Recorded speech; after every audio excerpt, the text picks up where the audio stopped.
borrow from that and bring in fiscal discipline. That's the only thing we want.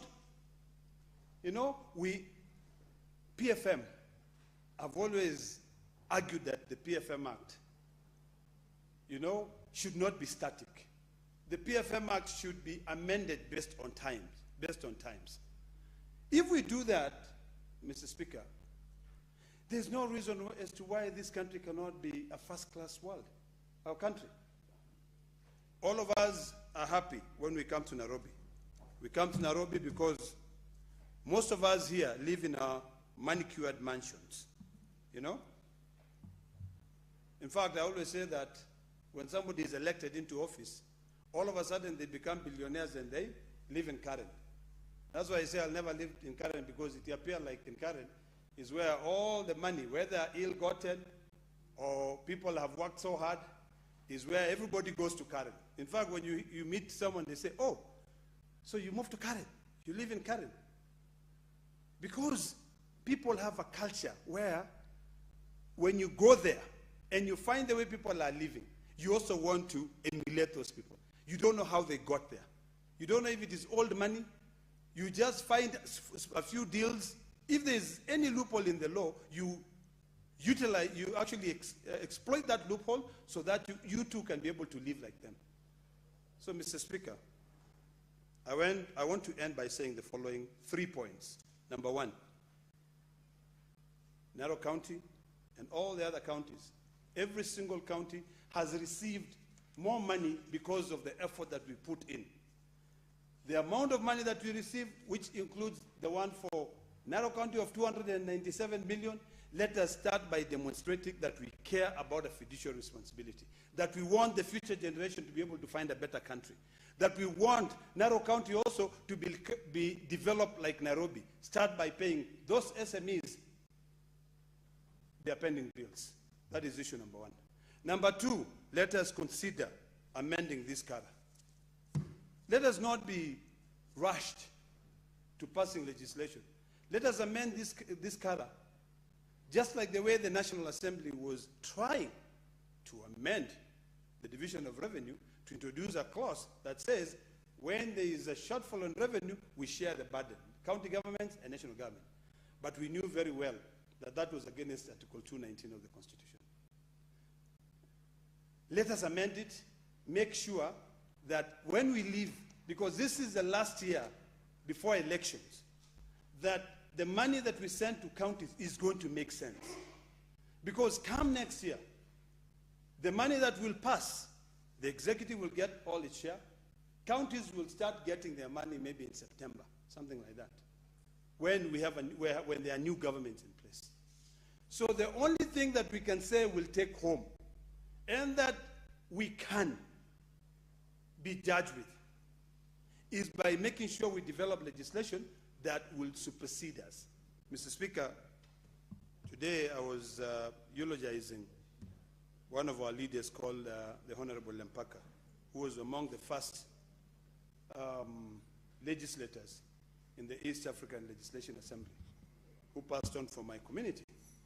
And I said, listening to his story and listening to everyone who eulogized him, I deduced that he was more obsessed with the legacy that he's going to, the impact his legacy is going to have in this country, rather than being obsessed with being famous or being, or glorified.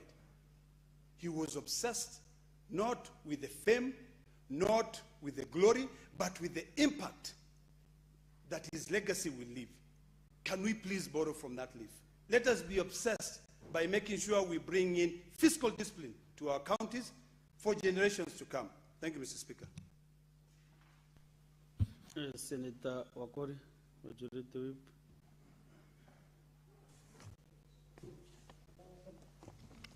Thank you. Thank you, Honorable Speaker, for this opportunity to add sense onto this matter of the day on the County Allocation Revenue Bill 2026. And Honorable Speaker, is to appreciate the role of Senate in ensuring that Bungoma gets over 12 billion shillings. In essence, we are talking about 12.985 billion shillings, Honorable Speaker. And for the people of Bungoma to understand that the executive of Bungoma will be galloping or using 601 million shillings. That is to say that we expect the county government of Bungoma to work effectively for the people of Bungoma, to keep off their hands from the honey jar of the public, and ensure that the great people of Bungoma are satisfied with the service delivery given by the executive. Honorable Speaker, joining honorable members to say that we have indeed added value to the county governments is to insist, Honorable Speaker, that the monies allocated and the schedule given, Honorable Speaker, from the last financial year indicates that there is a tendency of bad manners from the executives of the Republic of Kenya's devolution centers for not paying CHPs, for not paying pending bills. And for Bungoma, Honorable Speaker, I want to thank this House that last week when honorable members weighed on the issue of CHPs, today the CHPs of Bungoma have received their 2 months arrears of April and May. That tells you that a necessary noise, constructive criticism, will definitely push them to deliver. But that does not say that they have paid all the bills, Honorable Speaker. My great county is yet to pay from July last year to October of last year. So we are talking about 4 months, Honorable Speaker. And in a few weeks, we'll be crossing over to the new financial year. So if they have budgeted their monies, they have never run out of fuel, never run out of milk, conch tea, never run dry of mandazis in the offices, Honorable Speaker, never run dry of oil in their vehicles, but they have run dry on salaries of CHPs. It's quite ironic, Honorable Speaker, but we'll continue raising the concerns of the people. Honorable Speaker, colleagues have mentioned about the very important aspect of early childhood education. Any country is known, or any country's level of civility is known on how it treats the vulnerables, the disabled, the poor in the society. The young children of this country, the ECD children, need a lot of attention. It came to my notice, and I've always talked about this, that in Bungoma is a country where you can find, depending on the mood of a principal of a primary school, he can decide to tell the ECD's children to sit under a tree, depending on whether it rained or not. They can easily come with cow dung to smear classes because the county government has not constructed good classes. It is only in Bungoma, Honorable Speaker, that a program is launched for porridge, and when you do analysis of schools, they only hear about it in funerals and public shows. So these monies, as we increase to county government, it must be seen practically on the table for the children through teaching aids, through learning aids, and ensuring that the teachers are comfortable. For your information, Honorable Speaker, last financial year in Bungoma, they put around 30 million to recruit ECD teachers and tutors of vocational training centers. As we are talking today, those amounts were removed from the budget. Where it went, we don't know. So we are asking county government, if in a county of like Bungoma, we have over 6,000 graduates of ECDs, some older than me, and for 4 times you have been advertising on daily newspapers. These people have applied. The people have been vetted. Then you simply cancel the advert and people go to factory setting. It is immoral. It is bad manners. We must condemn it, and we must call our executive, led by my good friend, the governor of Bungoma, to order. We are talking about the Department of Fire and Emergencies. We saw what happened in Huruma Girls, Honorable Speaker. May their souls rest in peace. But we are saying county governments must be pushed to deliver such critical services of emergency and firefighting equipment. In Bungoma for the last 3 years, the machines have never worked. On the budget, money has been put. So are we waiting for another disaster, for people to come with handkerchiefs to wail and mourn and join people who have suffered, yet it is under their nose that they are not working as expected as a county government? The monies we are improving in this allocation this year is supposed to ensure the Department of Emergencies, Disaster Management, and Special Programs is well handled at the county level, including ambulances in facilities, Honorable Speaker. You can imagine a patient telling you, if you are going to put me in the county ambulance, I'll rather use a boda boda to go to hospital.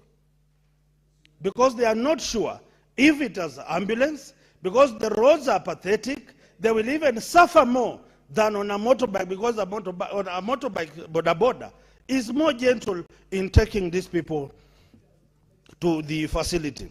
Honorable Speaker, these amounts that we are increasing in Bungoma, they are supposed to turn around the soil testing kits. It is only in Bungoma, Honorable Speaker, I don't know if many members of the House can have these machines.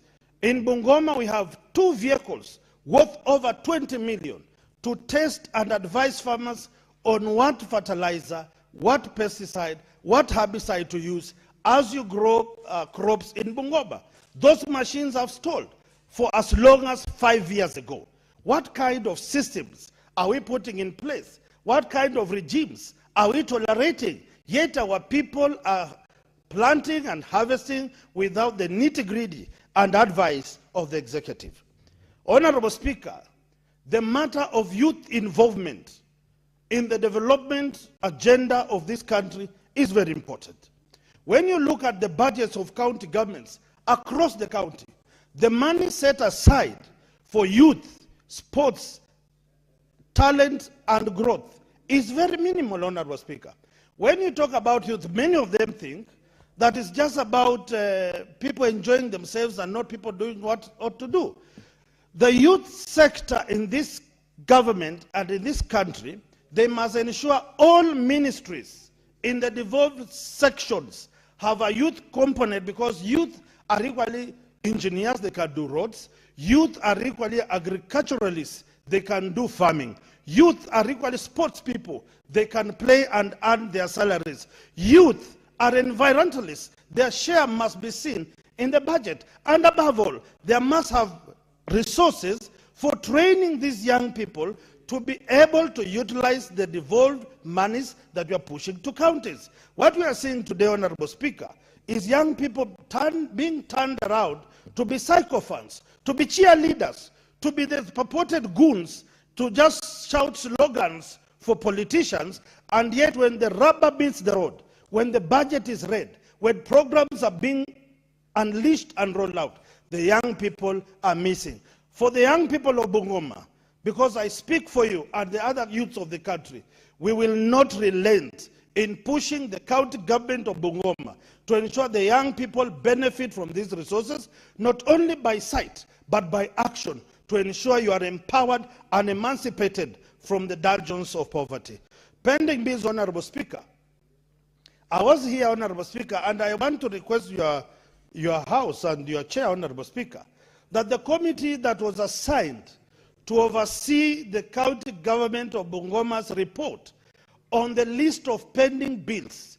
How old are the pending bills? What did the contractors do? What are the arrears? The committee should be tasked to give me a report. Our people are suffering, Honorable Speaker, and in the several weeks to come, I will be looking forward to inviting the relevant committee. I will host a meeting of those contractors, those suppliers, those disabled people, those widows who did work in Bungoma for as long as devolution was, to come and listen from them.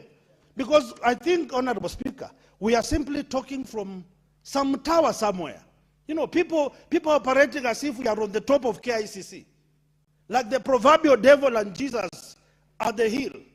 That you'll take this or this. No. I want to request the committee that I will invite you to Bungoma, meet these people, share their predicaments, and I'm told that we shared last week, some county governor has a fake pending list. He prepares the documents by his people. They pay according to how friendly are you, Are you politically aligned? How much are you releasing? And on behalf of the people of Bungoma and the contractors of Bungoma, we will not sleep. We will ensure that you get justice for the work you did, and the executive has no mandate to play games with you. Finally, water is a very important sector in the lives of people. In Bungoma, Honorable Speaker, we have a drilling machine. But if you ask them how many wells have they dug for the people of Bungoma, they are ashamed to tell you, because they will rather advertise tenders, give tenders, because people will pay in kickbacks. There is a percentage that they will get out of contracting well drilling for the people. But they will not allow to fuel, to repair, and drill freely for the people of Bungoma. We have no meters. The pipes are bad. The workers are paid decimally. The taps are reading figures that cannot add up from the last time people saw drops of water in their taps. We are talking about a failed government system, county regime of Bungoma. We must up our game, and I will ensure that in my lifetime, Bungoma becomes an epitome of success, not an example of a failed county government. Thank you, Honorable Speaker. Senator Buru Oginga.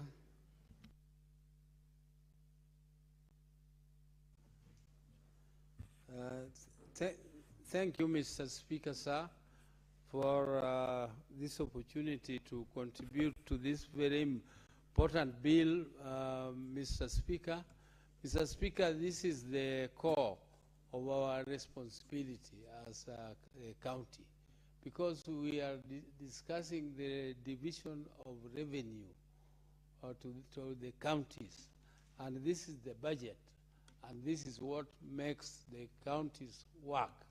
This is what oils them. Without this oiling, there is no county function. So county is both county government and county assembly. Mr. Speaker, people have made very powerful speeches, particularly the previous speaker who has just spoken. He has spoken very passionately about his county. Mr. Speaker, I want to start by thanking the mediation committee, which worked on this budget between the Senate and the National Assembly. Mr. Speaker, the work they did was good, but not good enough. Mr. Speaker, our expectation was that this budget would be pushed to, this allocation to the counties would be pushed to 450 billion, Mr. Speaker. But however, Mr. Speaker, they have pushed up to 458, and 428, and this is an addition of 13 billion shillings over what we were allocated last year. Mr. Speaker, sir, though this is a small addition, but it is still something. It is not nothing, and we are going to make sure that next year's budget we push as much as possible. I don't understand, Mr. Speaker, why our colleagues in the National Assembly, who are also from the same counties where we come from, where this money is supposed to go, that it is a tug of war between us and them. Why should they not support monies which go to the counties? Maybe there is some other reason. I know that there are some monies which they use they are given or allocated to them to manage.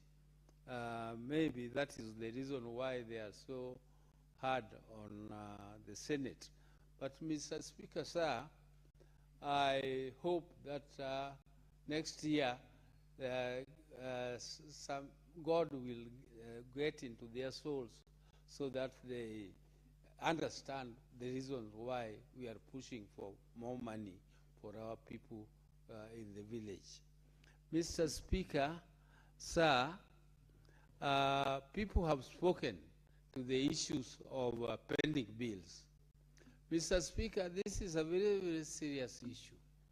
It is a very serious issue, Mr. Speaker, because pending bills are monies which are owed to the people who either supplied the counties or people who worked for the counties as contractors, Mr. Speaker, and they are not paid because monies are diverted to other urgent, so-called urgent issues. Because there is no incurrence of expenditure which is not budgeted for. All these issues, all these items are budgeted for, Mr. Speaker. And that budgeting means there is a budget line and there is money allocated to it. And when that money goes to the county, when it goes to the county, Mr. Speaker, that's where the problem starts. Where does that money go when it goes to the county? Where does that money disappear? Why does it not go to the intended purpose? Why does it not go to the person who supplies? Why does it not go to the person who is contracted to build? Mr. Speaker, this corruption of the highest order. And then it is thrown into a dungeon, that dungeon which is called pending bills. Pending bills is just a dungeon, Mr. Speaker, where you pile and you pile and you pile bills, thousands and billions of money, where you pile them and you forget about them. And you now even say that before I pay a pending bill, let there be a special audit so that we know exactly what was spent on those matters. Mr. Speaker, this is serious. How don't you know where it was spent when those people actually supplied you and you approved? They are orders you gave, they are contracts you entered into, and when it comes to the time of payment, you don't pay them. And you claim, Mr. Speaker, that some of them might not have been the rightfully spent because they were spent by a previous government where you were not involved, and the person who spent them was your opponent, and therefore you cannot just pay what was spent by your opponent. But, Mr. Speaker, it should be understood clearly that governments are continuous. Whether you are the one who spent them or you are not the one who spent them, you have the responsibility to pay for them. And you are accountable to them when it comes to Parliament, when it comes to the controller of budget. You have to account for what was spent by the government, and that government, whether you are the one who spent or not, is your government. It is the government of Siaya, it is the government of Kisi, whether you like it or not. So why do you want to degrade or disgrace what was spent by your brother or your opponent? What should be done? Those things you should not involve wananchi to tell them to wait because you are still auditing. Auditing what? Mr. Speaker, I wonder really why these pending bills keep on coming, and we know that the county, doing business with counties has become very expensive, because you know that people, when they deal with the counties, they have to put higher price because they also borrow money from the banks, and the banks also charge them interest. So when they offer services to the counties, they have to also offer it more expensively because they know they are not going to be paid. They know they are not going to be paid immediately, Mr. Speaker. Mr. Speaker, this is a very serious matter, and I heard Honorable Lekina suggesting amendment of some laws and so on. But let us amend, first of all, the main law, which is the County Government Act. Let us amend that County Government Act to make it a first charge on their budget when they are making any expenditure. The payment of pending bills becomes a first charge, and it is paid before any other thing is paid. Even be takes priority over salaries. Then salaries become the second, and so on. Mr. Speaker, the government, the main government, that is the law which appears, which is there, that the debt service takes precedence over any other thing. But even in the national government, they still find a way of going around and keeping pending bills and separating them from payment of debt, Mr. Speaker. Mr. Speaker, I also want to say something about the equalization fund. Mr. Speaker, this equalization fund was meant to serve a few counties, which were 12 counties, Mr. Speaker. Mr. Speaker, even though they were supposed to serve these 12 counties, consideration should be taken of historical injustices. Mr. Speaker, there are some counties like mine, because we have been in the opposition for the longest time than all the others, Mr. Speaker, some of the counties around my area. Mr. Speaker, we have also been marginalized. We have been completely marginalized, and I'm happy that at least something small is coming to my county for marginalization, as a marginalized county, because truly, Mr. Speaker, it is not being given for nothing, and I must appreciate that we are also getting something small for marginalization, Mr. Speaker. This is a historical thing which happened to our counties, and I would like to appreciate that aspect. Mr. Speaker, I would also like to talk something small about my county. Mr. Speaker, my county, we get over 8 billion shillings, 8.5 billion shillings, and an equalization fund equally of close to 2 billion shillings. Mr. Speaker, it is a shame that you go to markets like Bondo, you go to markets like Siaya, you find people have downed their tools, and some of them have even poured rubbish on the roads. The roads are smelling because they have not been paid, Mr. Speaker. Where does their salary go, Mr. Speaker? Salary is a given thing. It is something which is allocated, and the monies should be available. Unless somebody is not accounting for the monies they are being given, and therefore the controller of budget is withholding the release of funds to them. That is their own shout. They should not make the workers suffer on the ground, Mr. Speaker. Mr. Speaker, I was very sad when I saw our people suffering, sometimes 3 months, 4 months, and 5 months, Mr. Speaker, not receiving their salaries. Mr. Speaker, sir, I would also like the county government, please, don't deal with the employees of the county as your own employees in your own house. Don't use them for political reasons.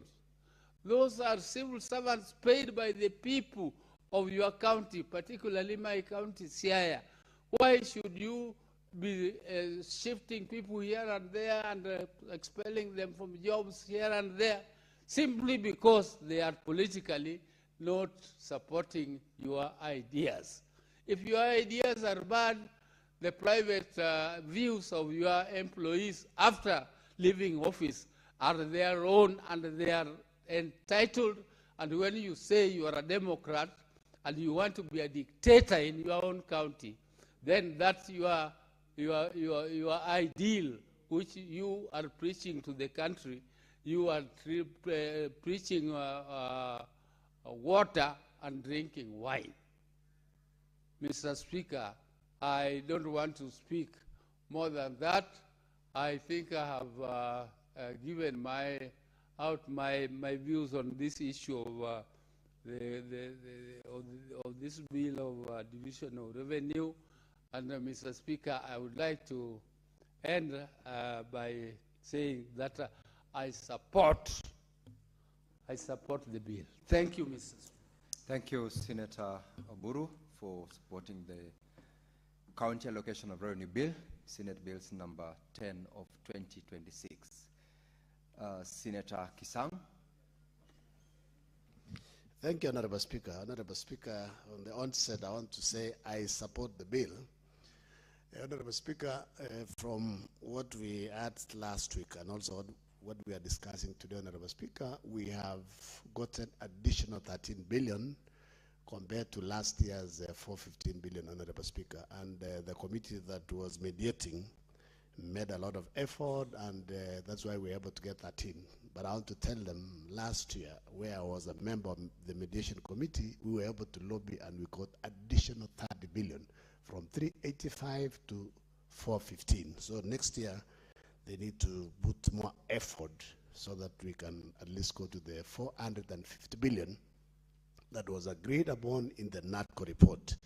The reason why I'm saying that, Honorable Speaker, it's because I'm among the 12 small counties that have gotten affirmative action of 371 million every year from last year until 2029, Honorable Speaker, because these are counties that basically we were saying they were very busy basically paying salaries and buying mandasis and tea, Honorable Speaker. But at least now with the 371, they need to make an effort and do serious flagship projects that can be seen. In fact, I want to speak to my governor and my MCS that we had agreed in a meeting with them, Honorable Speaker, that the additional 371 million every year, they need to look for flagship projects in all the 20 wards of Elgeyo-Marakwet County that will benefit the people of Elgeyo-Marakwet County, especially in the health sector, Honorable Speaker, because across the country,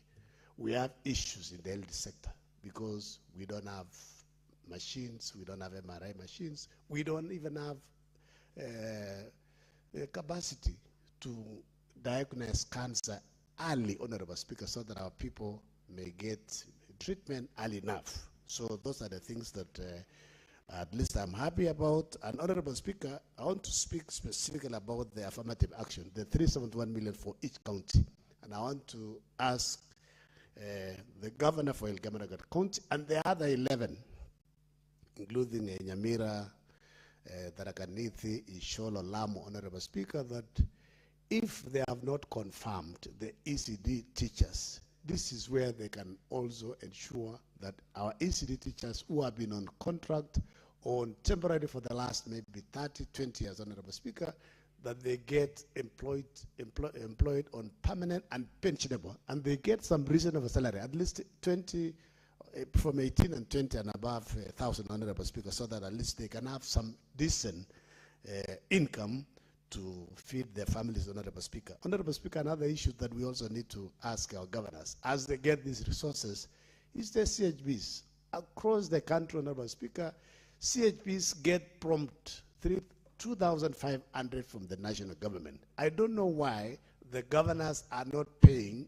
their part. This is something they signed for literally. They were not forced to sign. They signed, and they need to pay our CHPs on time. They need to pay them every month, like the way they pay themselves, Honorable Speaker. In fact, I was giving a suggestion, Honorable Speaker, to my governor and the MCS that if they are removing this 2,500 for each CHB from every ward, because in Elgeyo-Marakwet County we have what we call Equitable Development Act, where the money is shared among the ward equitable. If they are removing it as a development from the ward, Honorable Speaker, what they need to do then is when they are doing the budget, they need to remove it as a salary, as a recurrent, so that the CHBs, they get prompt payment, they can also plan, they can also budget on this particular stipend, Honorable Speaker. Honorable Speaker, I want also to weigh in on extension workers, weigh in on veterinary officers across our wards, Honorable Speaker, for us to have food security, for us to ensure we have enough milk, we have enough cows, we have enough meat, even to export, Honorable Speaker.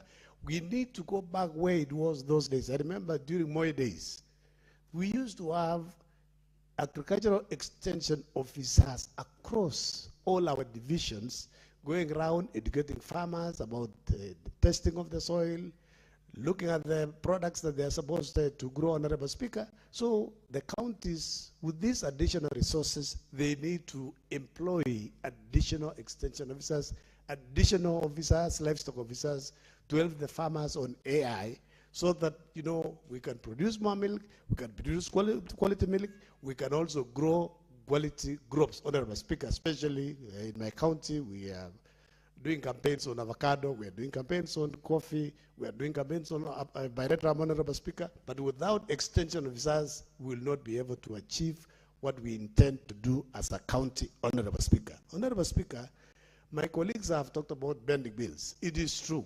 There are many people who have died, who have gotten stroke. Others have even committed suicide because of bending bills. We want to urge our governors, Honorable Speaker, especially the second-term governors.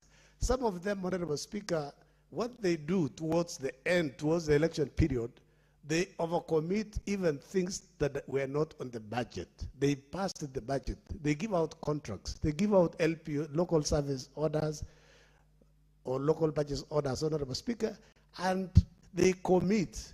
People put their own money, they do work, but when there is change of card, Honorable Speaker, this becomes, they are treated as suspicious expenditures, Honorable Speaker, and then people go for years, several years without being paid. And they have already committed the resources, they've done work, some have even taken loans from the banks, and they are unable to pay the loans. Then they get auctioned, Honorable Speaker. It is important, maybe the last 3, 4, 5, 6 months of election year, Honorable Speaker, for auditor, not only the control of budget, to ensure they monitor and check what the governors are procuring, Honorable Speaker, because most of the bending bills are as a result of this. And also, which is also very sad, Honorable Speaker, some of the counties, they are not paying statutory deductions. Pay as you earn, they don't pay SACCOs, they deduct loans from employees, but they don't remit to the banks.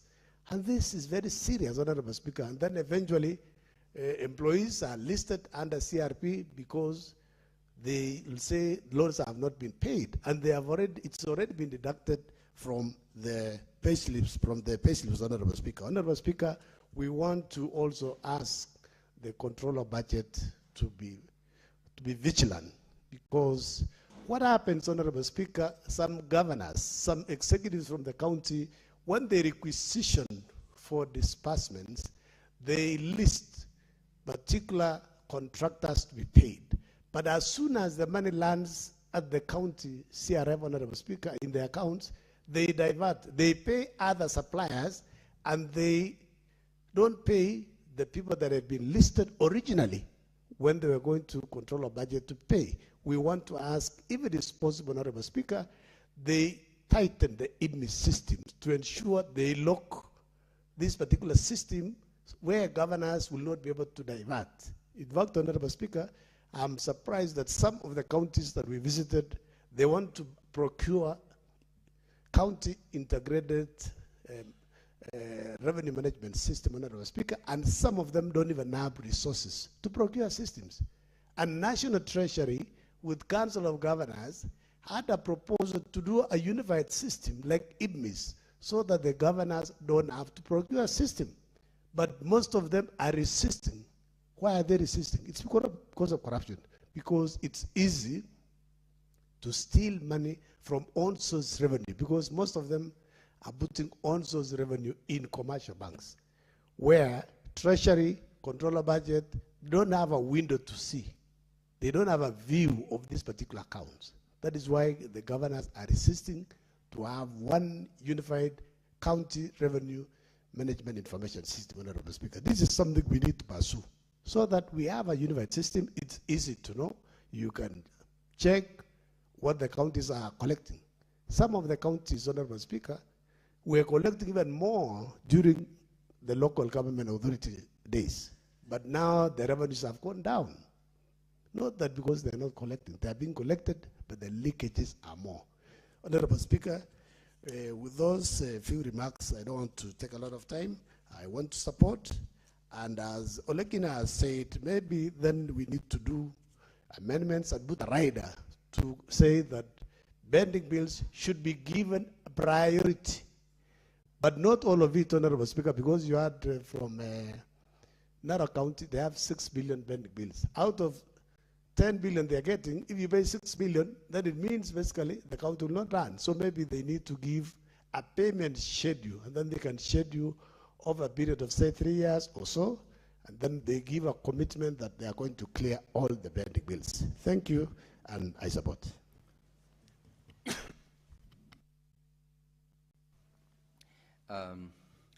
Senator Onyonka. I, first of all, would like to really thank you, Mr. Speaker, for giving me this opportunity. As you're aware that some of us have actually been going through the emotions of what we need to come and contribute here about this bill.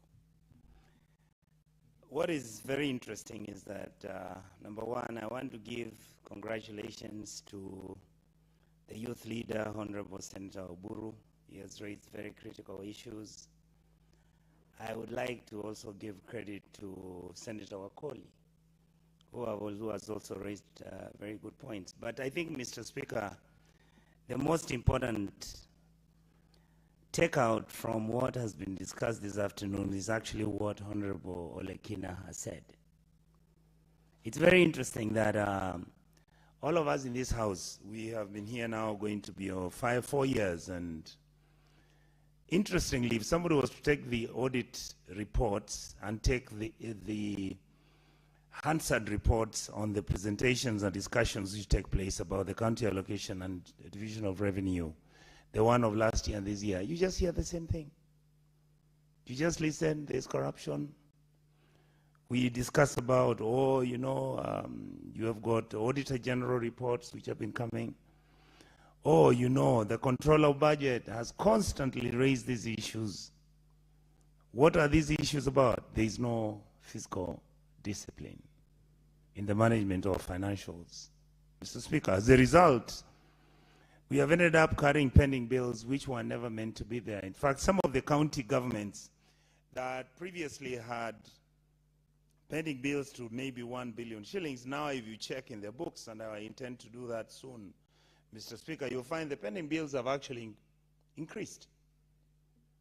So some of us have started asking ourselves, what is it that is wrong with our county governments? Why is it that county systems which had been put into place 15 years ago when devolution started, why do they look like they are not working? And I am convinced beyond any reasonable doubt, Mr. Speaker, that when we diluted Chapter 6, that is when the rain started to beat us. What am I saying?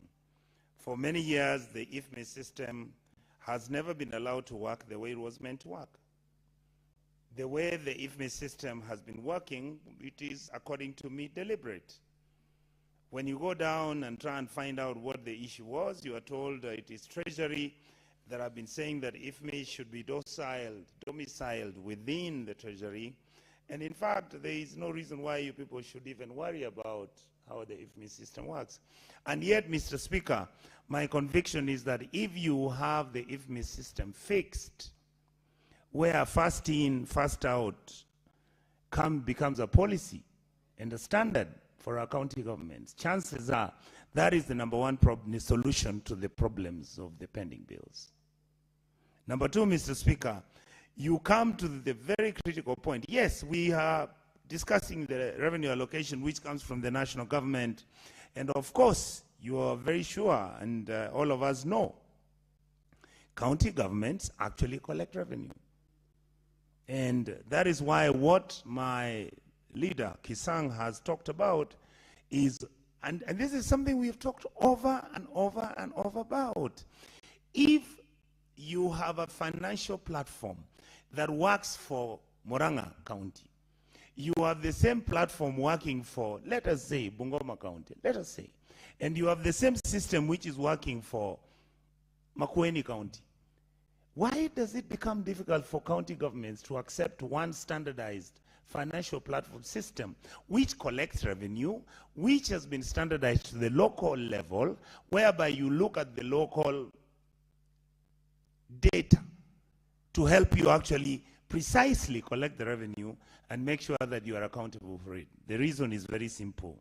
It has been said, local revenue is put in commercial banks. And as a result, the county revenue officers bank the money, the CC Finance and the governor have direct access to that money. And that is why you'll find some counties which have been expected to collect more than 1.2 billion shillings keep on collecting 100 million shillings and nobody talks about it. So we have a problem even with the revenue collection, leave alone the revenue expenditure which is given by the national government. Mr. Speaker, you need to look at what some of our counties are going through. The county governments do not follow procurement law completely. For example, my county government went and bought, the governor says he bought equipment for 1 billion shillings. Mr. Speaker, do you know what 1 billion shillings can buy in equipment? And you know, guess what, sir? There was no procurement. You know what, sir? This equipment has been imported from China. You know what, sir? This equipment, NTSA can't give you the documentation as who the owner is. And yes, Mr. Speaker, the document is not new. The equipment is not new. How did that happen? Why don't we then allow all government departments and sections to actually buy Mutumba vehicles? And yet nothing happens. And then you find everybody's talking about, oh, ESCC, they need to move, they need to do something. We have myriads and myriads and myriads of information and reports that anytime we do a report and we are asking questions about, whoa, what has been happening in terms of wastage, the corruption that is taking place at the county governments, you hear basically ESCC does nothing. So we become victims where you are going to explain to the public what is happening to their money. They ask you, and what are you doing about it? And when you tell them that actually, yes, you people can account and talk about how senators got oversight funds, which are supposed to actually manage oversight and look at how this money is being spent, the oversight funds are not even there. And if it is there, tell me how I'm going to spend 1.5 million shillings, Mr. Speaker, in a year to oversight somebody who's running 10.5 billion shillings like in Kisii, like me.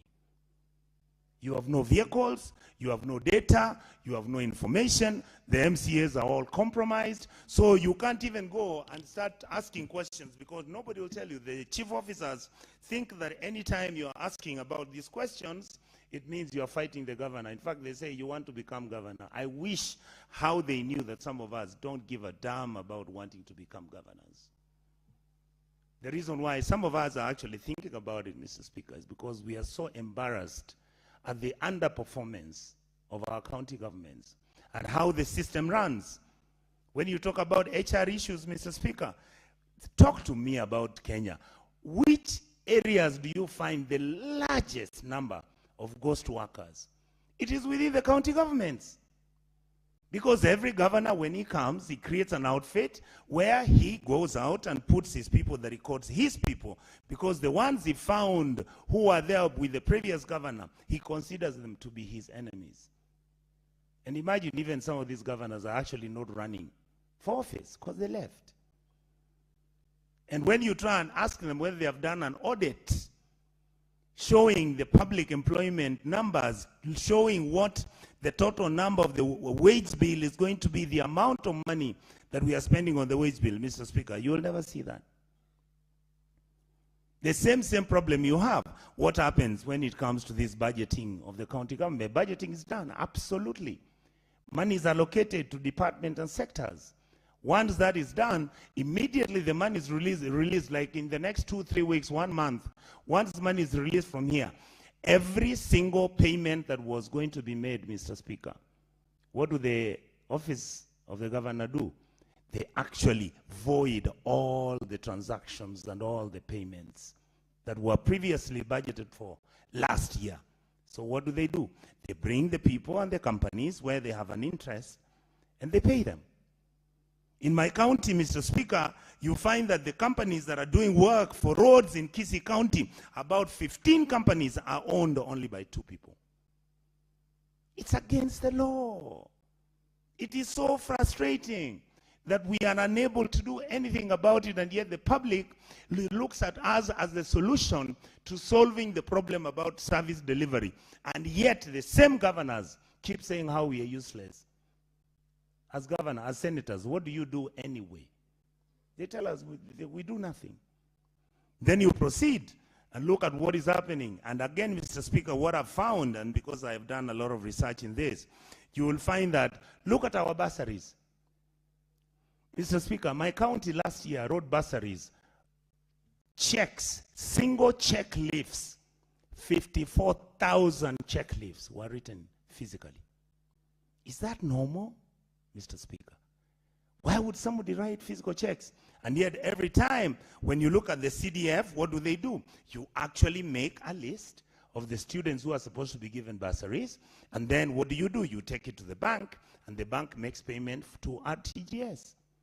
So why are we writing physical checks? Because, Mr. Speaker, the money, the checks which are being written, that money is actually what is cashed out in cash. That's why those checks are being written by hand. Mr. Speaker, can you imagine 56,000 checks?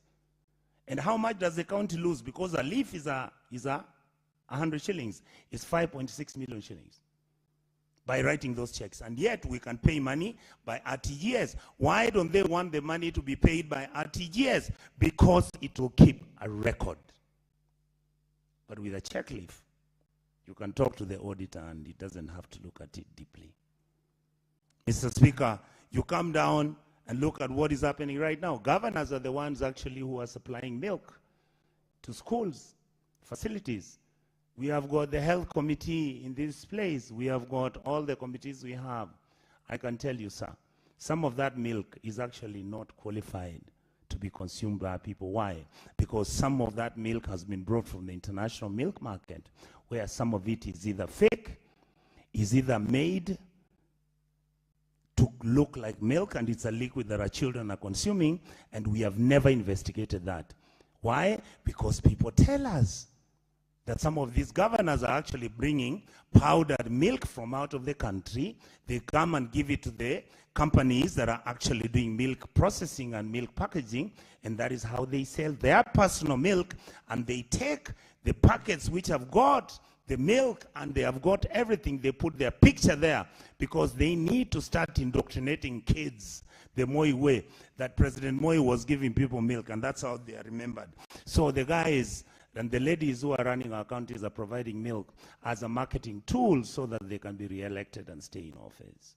And yet we have passed a law here which is saying we don't want anybody's picture, neither do we want anybody's name put on a product or a project which is being run by the county government or the national government. Nobody listens. Then after that, Mr. Speaker, you look at the amount of money that is being given for bursaries.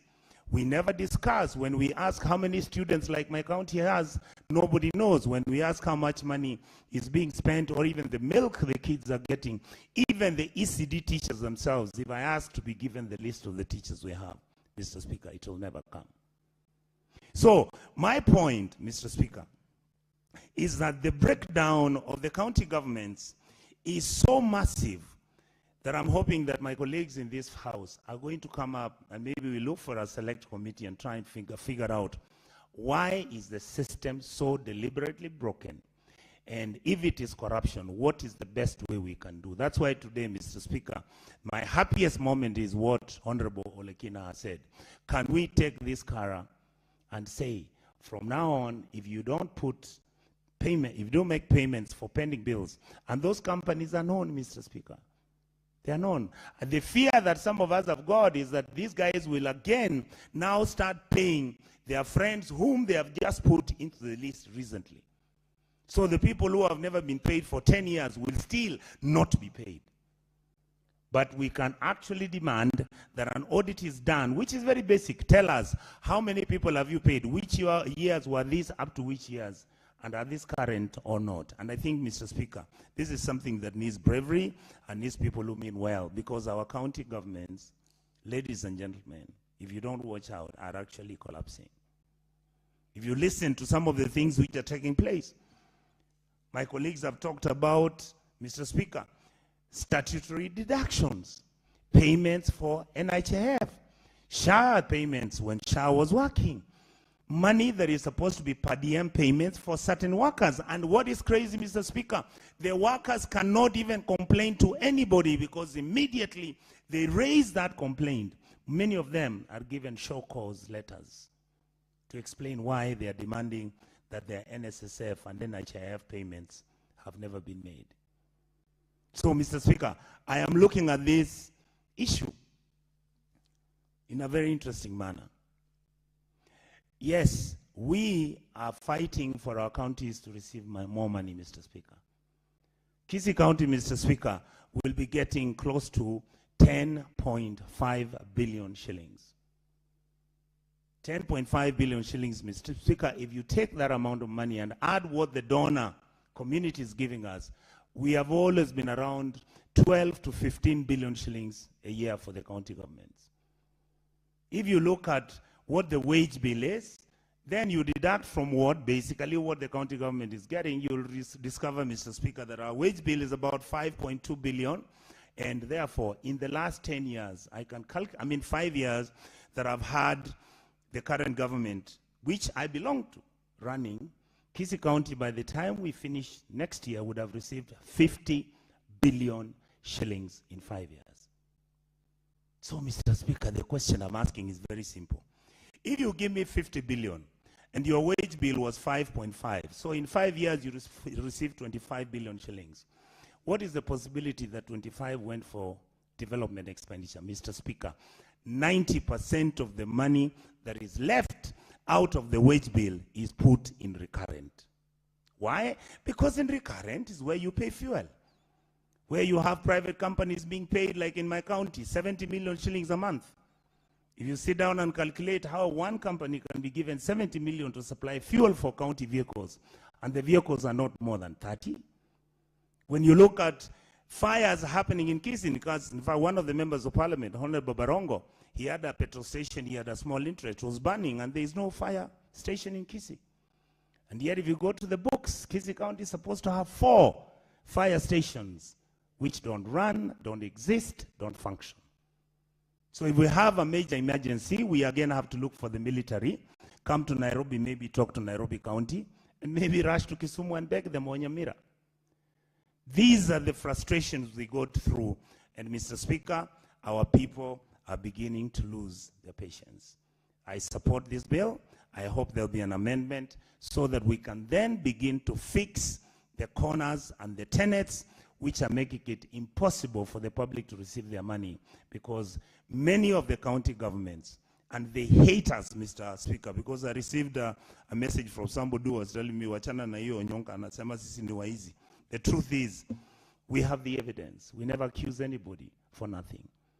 There are some incredibly wonderful people in the county governments who have delivered, who work, professionals, doctors, who just went to a place to work. But they are treated like political subjects, being thrown left, right, center. Somebody is an expert, has been taken by the county government for further education, is brought, is told to go and be a small person with an office in some level 3 hospital. The level of training, experience, and age doesn't even matter. Mr. Speaker, I really hope my colleagues will seriously look and consider the challenges we have in this House. Thank you, sir. Thank you, Senator Nyonka. Senator Danson Mungatana.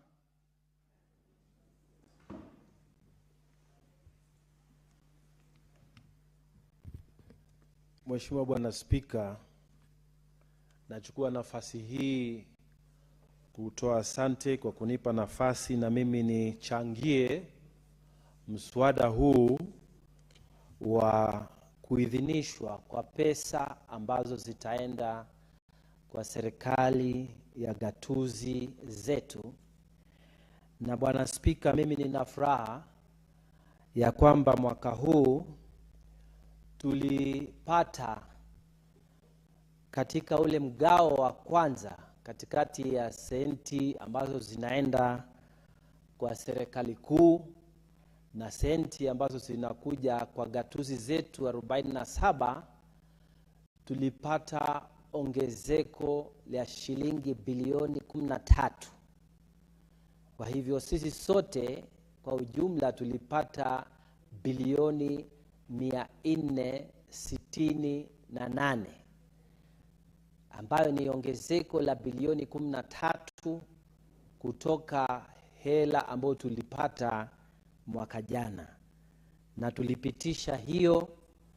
Sasa leo tunaongea kuhusu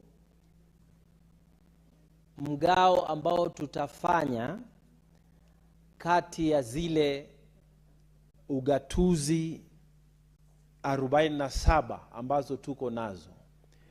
Na mimi nina furaha ya kwamba gatuzi letu la Tana River County limepata nyongeza ya zaidi ya milioni 223, haswa milioni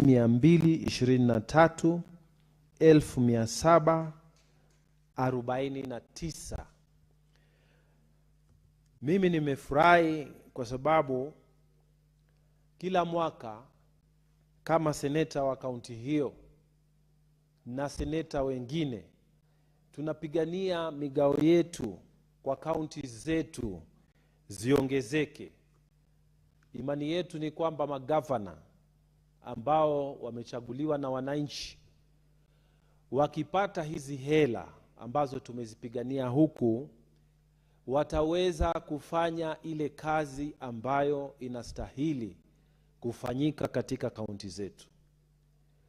Bwana Spika, sote tunajua changamoto ambazo ziko kwa hizi kaunti, na haswa usimamizi wa magavana katika kaunti zetu zote 47. Hivi ni kusema tuko na maswali mengi kwa hawa magavana. Kuna wengine ambao wamejaribu na tunawashukuru sana, lakini kuna wengine ambao hawakufanya vile wananchi wanawatarajia.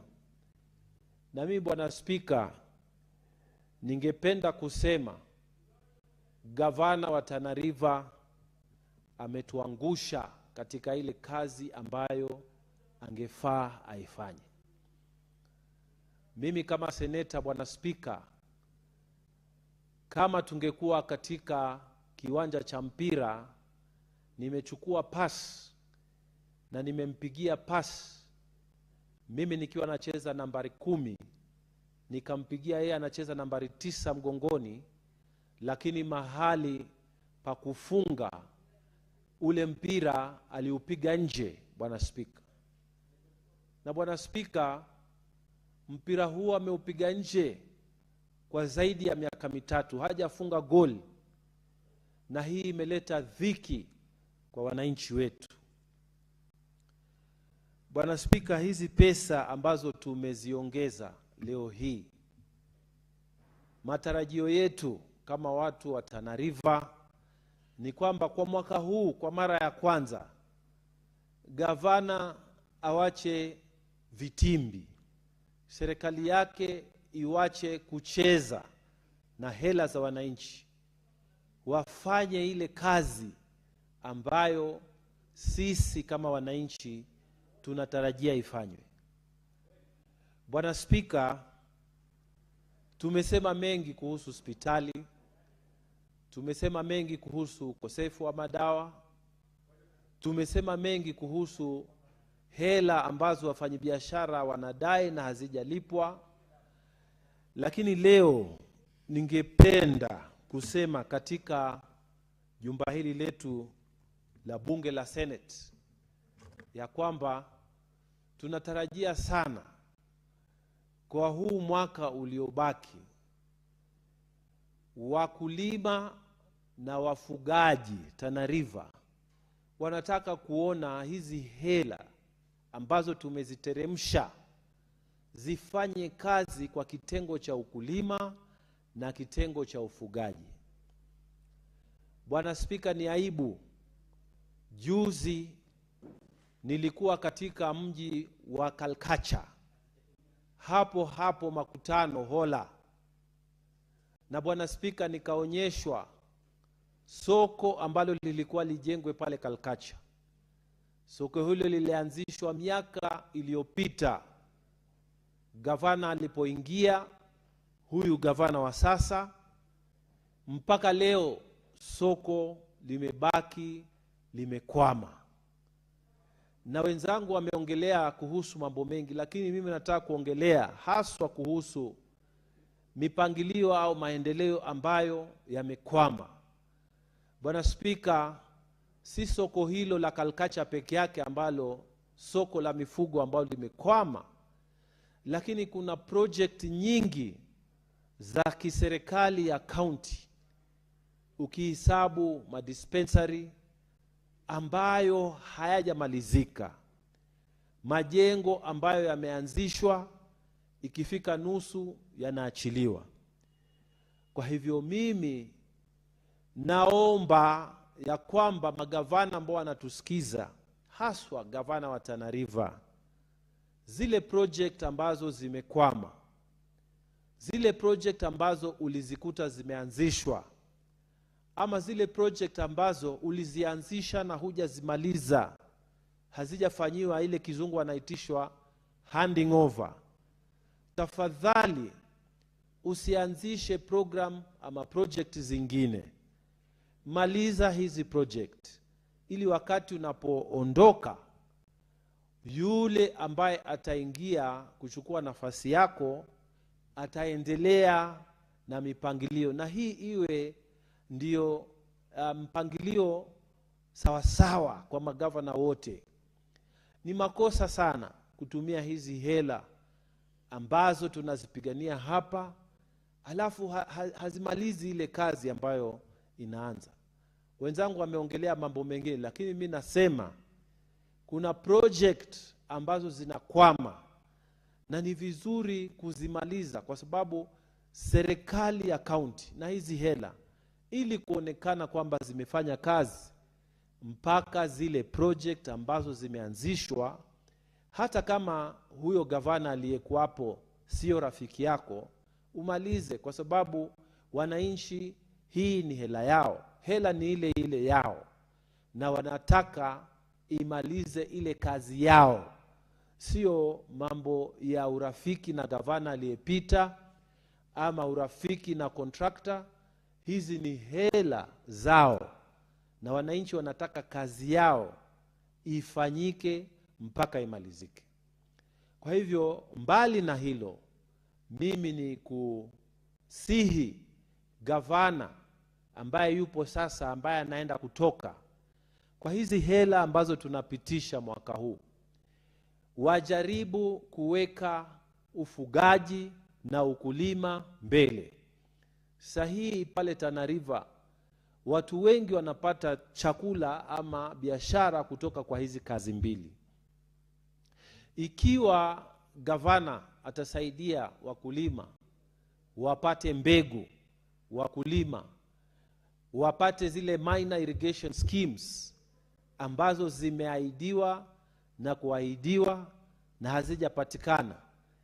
Ikiwa gavana atatumia hela hii ambayo tumeiongeza hapa na kujaribu kumaliza mipangilio ya kujenga cattle dips kwa wafugaji, ya kutoa dawa kwa wale wanyama wao, ya kujenga yale masoko yaliyoanzishwa, basi watu wa Tana River wataona hela hii inafanya ile kazi iliyoandikishwa. Mwisho kabisa nikiwa nakaa, Bwana Spika, ningependa kuisisitiza tena EACC wafanye kazi yao. Pesa ambazo zinafujwa, Bwana Spika, hata mbele za Mungu, pesa ya raia, pesa ya maskini ambayo inafujwa kupitia hizi county government na hata county yetu ya Tana River, Bwana Spika, ni aibu. Na watu hawana huruma hata kwa maskini, wanakula hiyo pesa. Na taasisi ambayo imewekwa kupigana na ufisadi bado hatujaona ikifanya ile kazi ambayo tunataka. Nikisema namna hii, Bwana Spika, tungependa kuona wakubwa katika county ambao wanahusika na kutoa hizi hela wanakamatwa na kupelekwa mbele ya mahakama.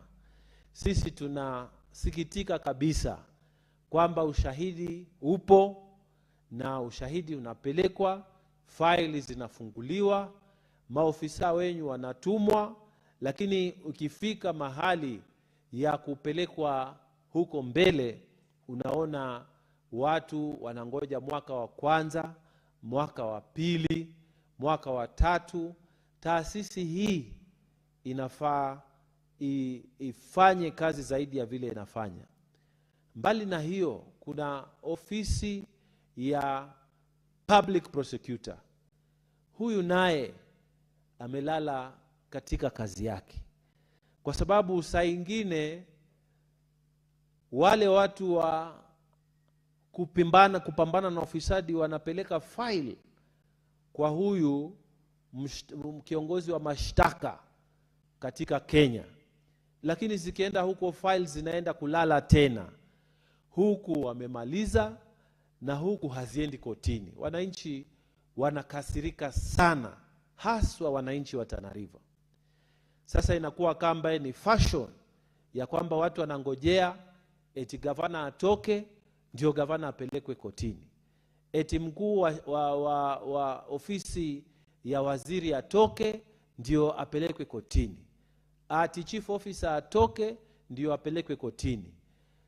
Wazungu wamesema, justice delayed is justice denied. Yani ukichelewesha kuleta haki, hiyo haki inapotea. Kwa hivyo nakaa nikisema, ingawaje tunafurahia ya kwamba pesa tumepeleka chini, tumeongezea, lakini hayo masuala kadhaa ambayo nimeyataja basi yashughulikiwe, ndio wananchi wa Tana River na wananchi wa kaunti zingine wapate faida ya ile kazi ambayo tunaifanya kwa bunge la Senate. Kwa hayo machache, Bwana Spika, naomba kusupport mswada huo. Asante. Senator Mungatana, haujasema machache, ungesema kwa hayo mengi. Asante. Senator Peris Tobiko.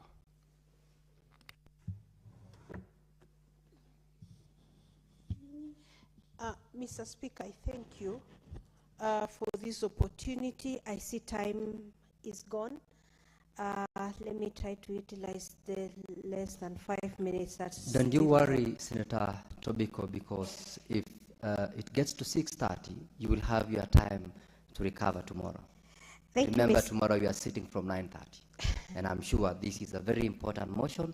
It will still be in the order. Thank you, Mr. Speaker, but sometimes, because of other duties, The time might come when you're not there. But anyway, thank you, Mr. Speaker. Mr. Speaker, let me support the county allocation of revenue bill 2026 at the risk of repeating a lot of things that my colleagues have already said. Mr. Speaker, I've seen the first schedule, the equitable share of revenue allocated to different counties. And Mr. Speaker, let me say generally, the allocations have gone up, Mr. Speaker, as already stated, by more than 13 billion. Mr. Speaker, Kajiado County in particular, which is a county of my interest, even as I have an interest in the rest of Kenya, Mr. Speaker, my home county, Kajiado, is going to receive 9.8 billion, Mr. Speaker. And in the second schedule, Mr. Speaker, the county budget ceilings on recurrent expenditure, Mr. Speaker, I see Kajiado is going to expend around 500 million shillings, Mr. Speaker.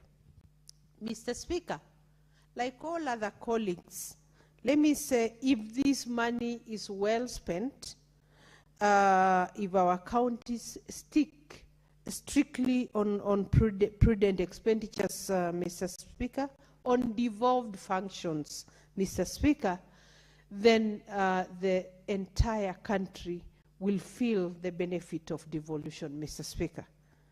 Mr. Speaker, I have never understood why governors would in particular want to do,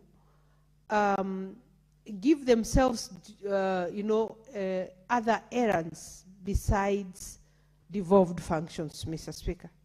Mr. Speaker, the Constitution was very clear on the functions that counties need to do. And I'm sure this was well informed by the realities on the ground, Mr. Speaker.